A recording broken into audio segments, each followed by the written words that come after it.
আমি যাচ্ছি, আপনি হাত ছেড়ে দিন।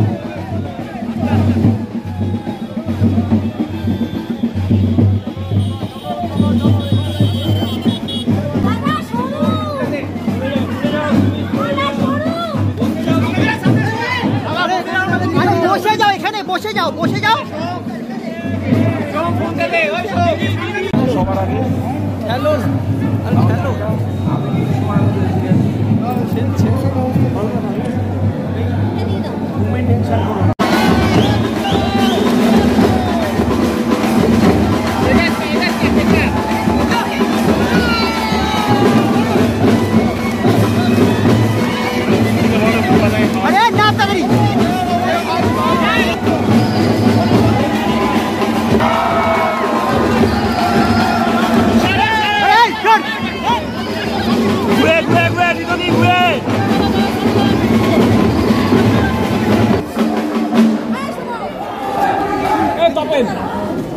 হ্যালো, বলে ফুটেজটা করেছি করে দেবেন।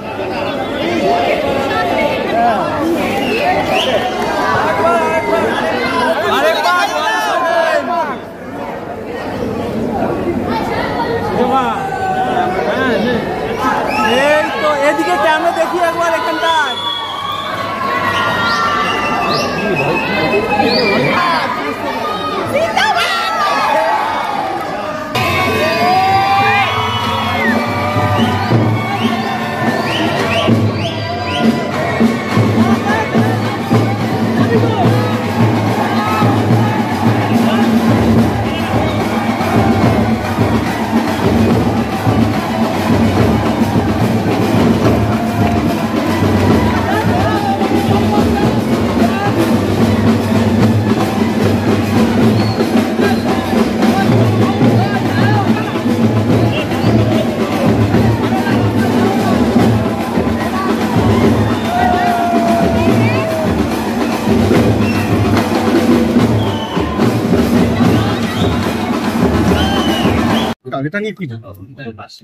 আমি ভাবতে পারছি না, আমার এত আনন্দ, এত ইমোশনাল হয়ে যাচ্ছি।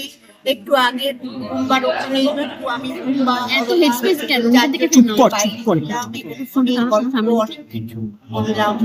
তো এটাই মনে হচ্ছে যে বাংলা ছবি আবার যদি শুরু হয় তাহলে এই যে 25 বছর আগে যা অবস্থা, আমি পরশুদিন গিয়েছিলাম বর্ধমানের এই যে হোটেল নাকি ওখানে অনুষ্ঠানটা হয়েছিল। কম্পিউটার যারা শিখে যারা ভালো করেছে তাদের প্রাইজ দিতে হবে, ওরা আমার হাত দিয়ে প্রাইজটা দেওয়া হবে বলে আমি অবাক হয়ে গেছি যে শ্বশুরবাড়ি কিন্তু আমার চোখ তুলে দেখো না, মেয়েরা বউরা সবাই নাচছে এবং তারা সব নাচবে। আমারও কিরকম হয়ে গেল, আমি নাচলাম। এখনো গ্রাম গঞ্জ সমস্ত জায়গায় যে এই শ্বশুরবাড়ি জিন্দাবাদের এই যে উচ্ছ্বাস, এটা দেখে প্রাণটা দিয়ে যাচ্ছে যে 25 বছরের আমরা হয়তো আগের চেহারা ছবি হয়তো এমনি দেখতে পাই, কিন্তু 25 বছর আগে আমি কিরকম করে কথা বলেছি, কিভাবে অভিনয় করেছি, এটা ইতিহাস হয়ে থাকবে না। বম্বেতে আমি শুনেছিলাম শাহরুখ খান দিলওয়ালে দুলহানিয়া লে যায়েঙ্গেতে 25 বছর হলে ও নাকি একটা হাউস কিনে নিয়ে আর আমাদের এখানে আমার শ্বশুরবাড়ি জিন্দাবাদের আমার জামাই প্রসেনজিৎ চট্টোপাধ্যায় এবং প্রডিউসাররা তারা মিলে এই যে এটা করলো, এটা থাকতে ইতিহাসের পাতায় লেখা থাকবে না। এবং এই যে পাবলিকের উচ্ছ্বাস, তার মানে তাদের মনের মধ্যে শ্বশুরবাড়ি জিন্দাবাদ ভালো লেগেছিল বলে এখনো তারা কি করলো, ছবি রিলিজ করলে তো এরকম কাণ্ড হয় না। কিন্তু এই পুরোনো শ্বশুরবাড়ি জিন্দাবাদ এমন হয়েছে যে আপনারা দেখবেন মোবাইলে করতে আসছে সাধারণ কাপল, মানে বর নামছে গাড়ি থেকে, বর ঢুকছে পেছনে বাঁধছে, চোখ তুলে দেয় এইরকম, মানে মানুষের জীবনের সঙ্গে এটা যেন মিলে গেছে। এবং ঈশ্বরের কাছে এটাই প্রার্থনা করি যে যখন আমি শ্বশুরবাড়ি জিন্দাবাদে সিলেক্ট হয়েছিলাম তখন অনেক রকম কথা আমাকে শুনতে হয়েছে যে এই চরিত্রটা জামাই রাজনীতি হেমা মালিনী করেছে, অনামিকা তো সেটা আজকে যে আমি সাকসেস এবং আজকে দর্শকরা আমাকে এত ভালোবাসছে এটা ভেবে আমি দর্শকদের অভিনন্দন বা ভালোবাসার শুভেচ্ছা জানাচ্ছি। এই বাংলা ছবিকে বাজিয়ে দেন, আপনারা বাজিয়ে রাখবেন, আপনারা আবার বাংলা ছবি দেখবেন, আবার জেগে উঠবে, আবার শ্বশুরবাড়ি জিন্দাবাদ, আবার প্রতিবাদ, আবার শান্তি, এইসব ছবি আপনারা পাবেন যদি আপনারা হলে সে ছবি দেখেন। শুধু টিভি পর্দায় দেখলে হবে না। ধন্যবাদ, নমস্কার। ছবিটা দেখবো, আপনারাও দেখবেন। থ্যাংক ইউ দিদি, থ্যাংক ইউ।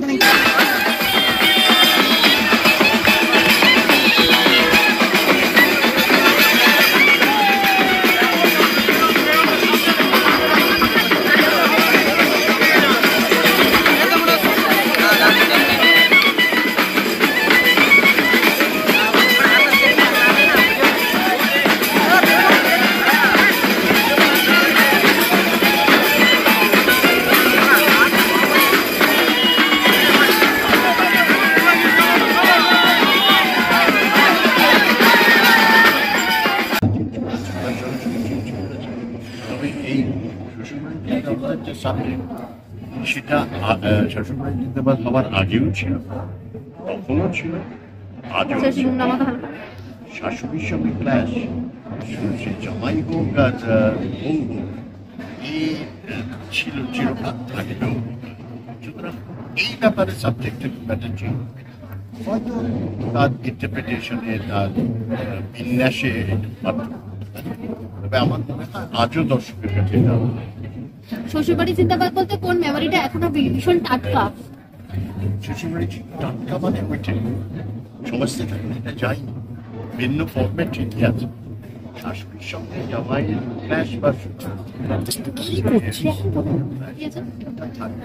আছে, কেন আছে জানি না, আছে।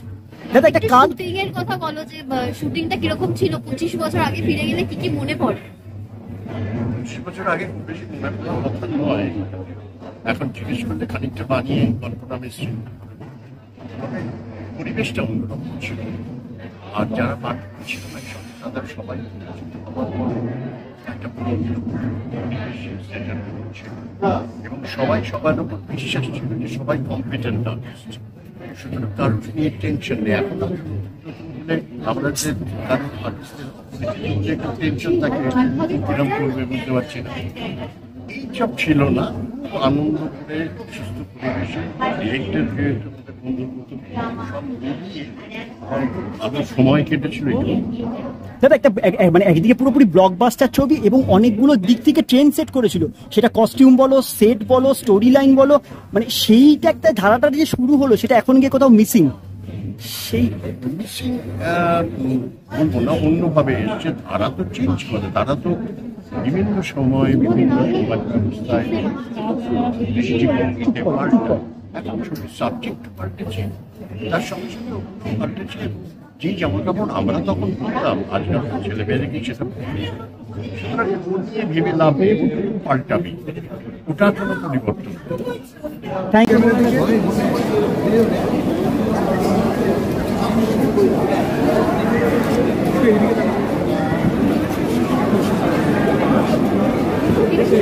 দাদা একটু এদিকে দাঁড়ান, একটু এই ক্যামেরা, একটু এই ক্যামেরা, এই ক্যামেরা দাদা, একটু এই ক্যামেরা।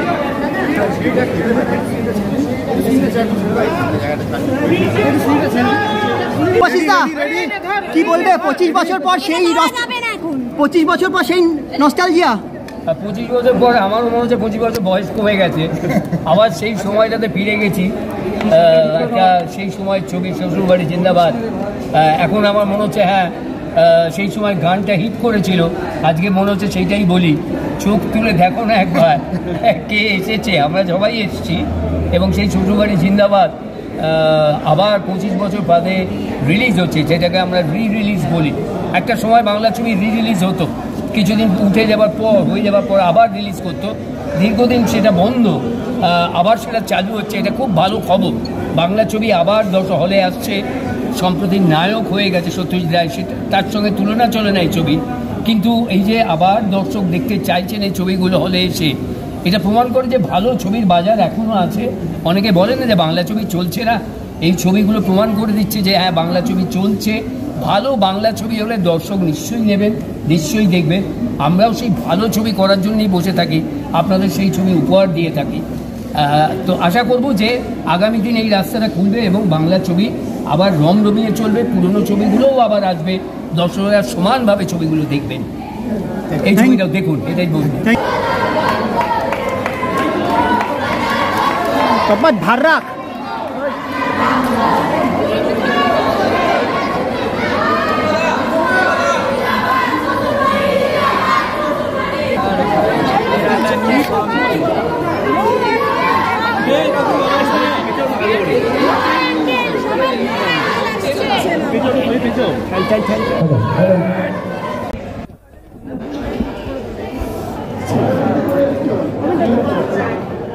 ছবি এদিকে হচ্ছে না, অনামিকা দিয়ে বাইকটা হলেই আমরা চলে যাবো। অনামিকা দিয়ে আসছে।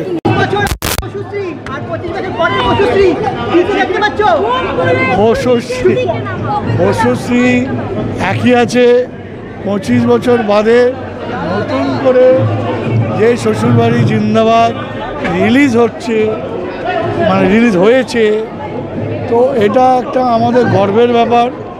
এবং এর জন্য ভেঙ্কটেশ ফিল্মস, মনীষিকান্ত এবং প্রসেনজিৎ চট্টোপাধ্যায়, বুম্বাদা, তাদের উদ্যোগে 25 বছর বাদে এই ছবি, এটা আমার কাছে স্মরণীয়। কেন, মানে 25 বছর আগের একটা ছবি করেছি, সেটা আবার সেই রকম মানে আবহাওয়াতে, সেই ব্যান্ডপাটি বাজছে, অনামিকা দি সেই রকম সেজে এসছে, 25 বছরের সে সাজ, সব কিছু নিয়ে দারুণ, আমার ভালো লাগছে, খুব ভালো লাগছে। দর্শকের উত্তেজনা দেখবো হাউসের মধ্যে গিয়ে, ওটা একটা টেনশন আছে। এই 25 বছর একটা আলাদা টেনশন ছিল, যদি এখন 25 বছর এই ছবি হিট করেছিল, সুপার ডুপার হিট। আজও ছবির গান চোখ তুলে দেখানো কে এসেছে, এখনও বিভিন্ন সোশ্যাল মিডিয়ায়, বিয়েবাড়ি, প্রচুর জায়গায় এই গানটা চলে। তো আজকে বড় পর্দায় দেখা যাবে অনেকদিন বাদ, আমিও 25 বছর বাদ আবার বড় পর্দায় দেখবো আজকে। হ্যাঁ হ্যাঁ, প্রথম ছবি বাংলায় সিনেমাস্কোপ তৈরি হয়েছিল, ফার্স্ট টাইম। বড় সেট, গান, কস্টিউম সব কিছু আমরা চেঞ্জ করেছিলাম। ইভেন সিনেমা হলে লেন্স ছিল 35 বাংলা ছবি, তো লেন্স সিনেমাস্কোপ এনে লেন্স লাগিয়ে ছবি রিলিজ হয়েছিল। তো এইগুলো আমাদের কাছে পুরী মানে সারপ্রাইজ ছিল। তোমার হাত ধরে এই জুটিকেই আবার পাবে দর্শকরা? হ্যাঁ, তোমার হাত ধরে কি এই জুটিকে আবার একবার দর্শকরা পাবে? এটা এখন বলা মুশকিল, ভাবনা চিন্তা রয়েছে, এমন কিছু ভাবেনি, সবাই জিজ্ঞেস করছে প্রশ্ন। সেটা অন্য ভাবনাটা এরকম, মানে গল্পটাকে নিয়ে অন্যরকম ভাবতে হবে। মানে ঋতু প্রসেনজিৎকে নিয়ে তো 25 বছর আমি পিছিয়ে যেতে পারবো না, তো সেই জায়গা থেকে ভাবতে মানে অন্যরকম ভাবতে হবে, এরকমভাবে ভাবাটা খুব মুশকিল।